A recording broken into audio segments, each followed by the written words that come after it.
بسم اللہ الرحمن الرحیم۔ محترم سامعین، ناظرین و ویورز، السلام علیکم ورحمۃ اللہ وبرکاتہ۔ امید ہے اللہ تعالیٰ کے فضل و کرم سے خیریت سے ہوں گے۔ اللہ تعالیٰ آپ کو، آپ کے اہل خانہ کو ہمیشہ اپنے حفظ و امان میں رکھے۔ راہ ہدایت و نجات کے سلسلے کا ولاگ درس قرآن کا آغاز کرتے ہیں۔ مدرس ہیں جناب قاری حافظ مولانا محمد اقبال صاحب، خطیب جامع مسجد نگینہ انصاریہ شیخوپورہ۔ شروع کرتے ہیں درس قرآن۔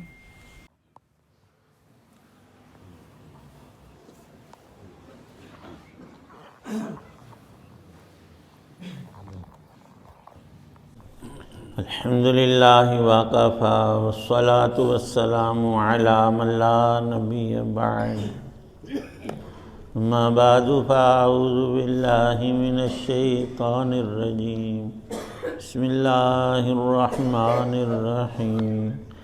یا ایھا الذین آمنوا اجتنبوا کثیرا من الظن ان بعض الظن اثم ولا تجسسوا ولا یغتب بعضکم بعضا ایحب احدکم ان یأکل لحم اخیہ میتا فکرہتموہ واتقوا اللہ ان اللہ تواب الرحیم۔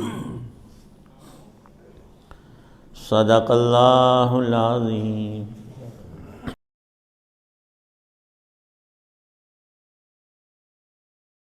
اے ایمان والو، بہت سے گمانوں سے بچو۔ بعض گمان گناہ ہوتے ہیں، اور بھید نہ ٹٹولو، اور ایک دوسرے کی غیبت نہ کرو۔ کیا تم میں سے کوئی یہ پسند کرے گا وہ اپنے مرے ہوئے بھائی کا گوشت کھائے؟ اس سے تو خود تم نفرت کرتے ہو، اور اللہ سے ڈرو، بے شک اللہ بڑا توبہ قبول کرنے والا، بہت مہربان ہے۔ سورہ حجرات کی آیت 12 ہے، کل بھی اس کی تلاوت ہوئی۔ اللہ تعالی شانہ نے 3 بڑے اور بھدے گناہوں سے ہمیں روکا ہے، منع فرمایا ہے۔ کسی پر الزام نہ لگاؤ، بدگمانی نہ کیا کرو، لوگوں کے بھید نہ ٹٹولو، اور تیسری بدترین چیز غیبت سے ہمیشہ بچو۔ یہ ہم یاد رکھیں کہ جتنا غیبت کرنے کا گناہ ہے، برابر اتنا ہی سننے کا ہے۔ کبھی ہم یہ سمجھتے ہم نے کسی کی کوئی برائی نہیں کی ہے، لیکن اس کو خوب مزے لے کر، چسکا لے کر سنتے ہیں۔ یہ انسان کے اندر کی خرابی اور بہت بڑی خرابی ہے، جس سے اپنے دل اور روح کو پاک رکھنا ضروری ہے۔ اللہ پاک نے کتنی شدید مثال دے کر ہمیں سمجھایا ہے کہ باز آ جاؤ۔ غیبت کا گناہ بہت ہی عام اور مضر اور گھٹیا، اس میں خست اور دناعت اور کمینگی پائی جاتی ہے۔ غیبت کسے کہتے ہیں؟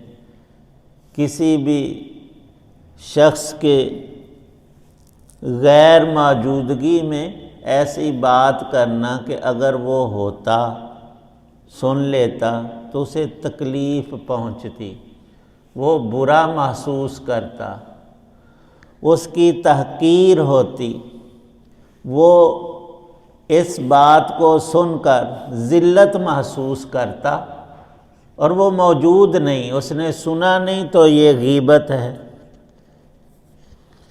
ہم کہتے ہیں جی ہم اس کے منہ پر، یہ اس کی برائی ہے، اس کے منہ پر بیان کریں گے، تو اس سے پہلے ہی اللہ تعالی شانہ نے منع فرمایا ہے کہ کسی کو تانا نہ دو۔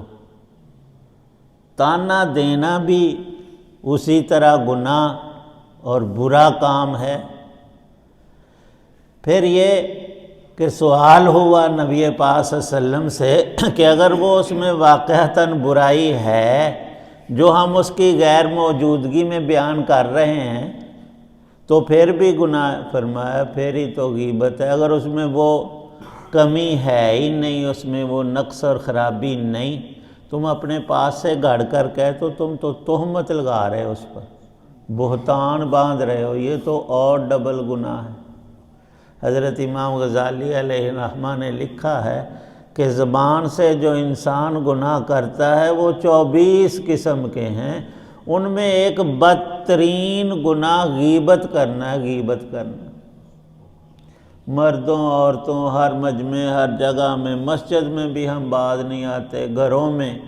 پھر غیبت کوئی ایسے شخص کی ہم تھوڑی کرتے ہیں جس سے تعلق، جتنی رشتہ داری قرابت اس سے میل جول، اور منہ پہ بڑے ہنس کر بات کرتے ہیں اور پیچھے وہ ایسا ہے ایسا ہے، تو یہ خست اور دنات نہیں ہے، یہ کمینگی کی پرلے درجے کی قسم ہے۔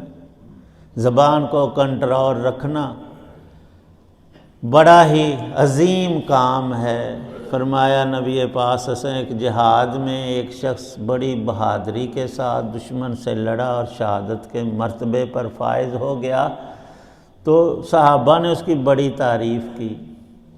نبی پاک صلی اللہ علیہ وسلم نے ارشاد فرمایا کہ کسی کی تعریف میں بھی مبالغہ نہ کرو، تمہیں کیا پتہ اس نے زبان سے کوئی ایسی غلطی کی ہو کہ رب کی طرف سے اس پر پکڑ لازم ہو۔ زبان کا ارشاد فرمایا کہ 2 باتوں کی ضمانت کوئی بھی مسلمان مجھے دے دے، میں محمد صلی اللہ علیہ وسلم اس کی جنت کا ضامن ہوں۔ ایک زبان کو گناہ میں نہ لائے، ہلائے، استعمال نہ کرے، اور دوسرے شرمگاہ کی حفاظت کرے۔ اگر تیری زبان پاک ہے اور تو زنا اور بدکاری سے پاک ہے تو تیرے ضامن جنت کے نبی پاک ہیں صلی اللہ علیہ وسلم۔ اور اللہ پاک نے فرمایا ہے پیچھے جو ہوا اس پہ توبہ کرو اور آئندہ کے لیے بچو، اور بچنا کتنا ضروری ہے، بالخصوص غیبت کے گناہ سے۔ یہ ایسا ہی ہے کہ ایک شخص کا بھائی فوت ہو گیا، اس کی لاش پڑی ہوئی ہے، یہ اس کی لاش کو، گوشت کو کاٹ کاٹ کر کھانے کی کوشش میں، یہ اللہ پاک نے مثال دی ہے کہ مردہ بھائی کا گوشت کھانا کسی بھی انسان کو گوارا نہیں۔ ضرور ناگوار تمہیں گزرتا ہے تو غیبت سے بھی اتنا ہی بچو، یہ بھی مرے ہوئے بھائی کے گوشت کھانے کے برابر ہے۔ مرا ہوا اس لیے کہ وہ موجود نہیں، جب وہ موجود ہو تم اس کی منہ پر برائی کرو، تذلیل کرو گے تو وہ تو دفاع بھی کرے گا، اور بات تم لمبی بھی نہیں کرو گے، وہ سن رہا ہے، ابھی نہیں تو پھر کبھی وہ بدلہ بھی لے سکتا ہے۔ لیکن جب وہ موجود نہیں، پھر کھلے طور پر جو چاہے بندہ غیبتیں کرتا جاتا ہے، بڑھاتا جاتا ہے، کچھ اس میں عیب ہیں کچھ نہیں ہیں، اور پھر رکتا بھی نہیں ہے۔ اس میں نفس کی ایک گندی لذت ہوتی ہے، اور اپنی بڑائی کہ میں بڑا پاک تے چنگا ہوں۔ فرمایا رسول پاک صلی اللہ علیہ وسلم نے، وہ شخص بڑا خوش نصیب ہے جو اپنے عیبوں پر نظر رکھے۔ یہ اپنے آپ کو دیکھنا لوگوں سے اسے ہٹا دے گا، فلانے میں کیا کوتاہی خرابی ہے، نہیں، اپنے اندر دیکھ اور اس کی اصلاح کر، اپنے آپ کو ٹھیک کر، لوگوں کے پیچھے مت پڑ، ان کے عیوب کی تلاش حرام اور ممنوع ہے، ان کی باتوں سے تیرا کیا مقصد؟ اس تکبر کو، غرور کو چھوڑ دے۔ اتنی دیر اللہ کے بندے کو کلمہ کلام، قرآن کی آیت، کوئی درود پاک پڑھ لے، کلمہ شریف پڑھ لے، سبحان اللہ الحمدللہ کہہ لے۔ آج تو ہمیں کوئی سمجھائے نا، یہ باتیں ہمیں چبھتی ہیں اللہ تینوں کی، لیکن کل ہم روئیں گے، اور رونا کیسا کچھ۔ فرمایا رسول پاک صلی اللہ علیہ وسلم نے، معراج کی رات میں نے ایک موقع میں دیکھا کہ ایک شخص اس کے ناخن تانبے کے، اور وہ تانبے کے سخت ترین ناخنوں سے اپنے چہرے کو اور جسم کو نوچ رہا ہے۔ جبرائیل سے میں نے پوچھا کہ یہ کیا ہے؟ تو انہوں نے کہا یہ بندہ دنیا میں لوگوں کی غیبتیں کیا کرتا تھا اور اسے بڑا چسکا تھا غیبت کا۔ اسے سمجھانے والوں نے سمجھایا، اللہ کا قرآن پڑھ کر سنایا، یہ بندہ پھر بھی باز نہ آیا، یہ اس کا عذاب ہے۔ حضرت میمون فرماتے ہیں علیہ الرحمہ، میں نے خواب میں دیکھا کہ ایک انسان مرا ہوا پڑا ہے اور ایک اس کے پاس کھڑا ہے، وہ مجھے کہہ رہا ہے کہ میمون اس مردے کا گوشت کھا۔ میں بڑا حیران کہ کیوں؟ میں نے اس سے کہا کہ کیوں گوشت کھاؤں؟ اس نے کہا تو نے اس کی غیبت کی ہے، تو غیبت کرنا گوشت کھانا ہے مردہ انسان کا اور اپنے بھائی کا۔ تو میں نے کہا میں نے تو اس کی کوئی غیبت نہیں کی۔ تو اس شخص نے مجھے کہا کہ کل فلانی مجلس میں لوگ غیبت کر رہے تھے، ایک بندے کی برائی کر رہے تھے، یہ مرا ہوا بندہ وہی رکھا ہے، اس کی برائی کر رہے تھے اور تو کان اٹھا کر نہ لگا کر بڑا سواد لے کے سن رہا۔ تو سننا بھی اتنا ہی منع ہے جتنا غیبت کرنا۔ اب بندہ بچے کیسے؟ یا تو منع کر دے یار ساڈے سامنے اندیاں برائیاں نہ کر، اور اگر وہ باز نہیں آتا تو اپنی مجلس بدل لے، وہاں سے چلا جائے، اٹھ جائے اور توبہ کرے، اللہ سے معافی مانگے۔ حق تعالی شانہ نے اپنے کلام کے اندر سمجھانے میں کوئی کمی نہیں چھوڑی، اور پھر مزید رسول پاک صلی اللہ علیہ وسلم نے وضاحت فرما دی ہے۔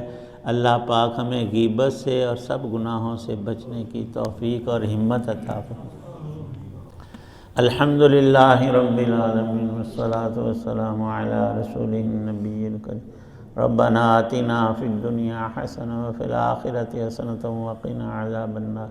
اللہم انک عفو تحب العفو فاعف عنا۔ یا اللہ پاک سب بیماروں کو تندرستی عطا فرما، روحانی جسمانی امراض سے، یہ غیبت بھی بہت بڑی مرض اور بیماری ہے۔ یا اللہ پاک ہم سب کو، تمام مسلمانوں کو شفا عطا فرما، رکنے اور بچنے کی توفیق اور ہمت عنایت فرما۔ اتنے حضرات دعا میں موجود ہیں، سب کی نیک دعاؤں کو قبول فرما، ہم سب کی تمام پریشانیوں تکلیفوں رنج و غم کو دور فرما، رحم کا کرم کا معاملہ فرما۔ اللہم اغفر للمؤمنین والمؤمنات الاحیاء منہم والاموات۔ اللہم اجعل القرآن ربیع قلوبنا ونور صدورنا۔ اللہم اجرنا من النار، توفنا مسلما والحقنا بالصالحین۔ صلی اللہ تعالی علی خیر خلقہ محمد وعلی آلہ واصحابہ واہل بیتہ اجمعین، آمین برحمتہ۔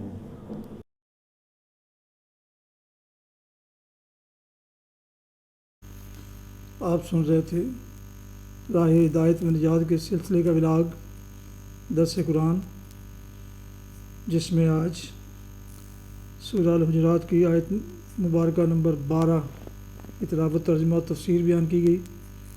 مدرس تھے جناب قاری حافظ مولانا محمد اقبال صاحب۔ ولاگ ختم کرنے سے پہلے ایک دفعہ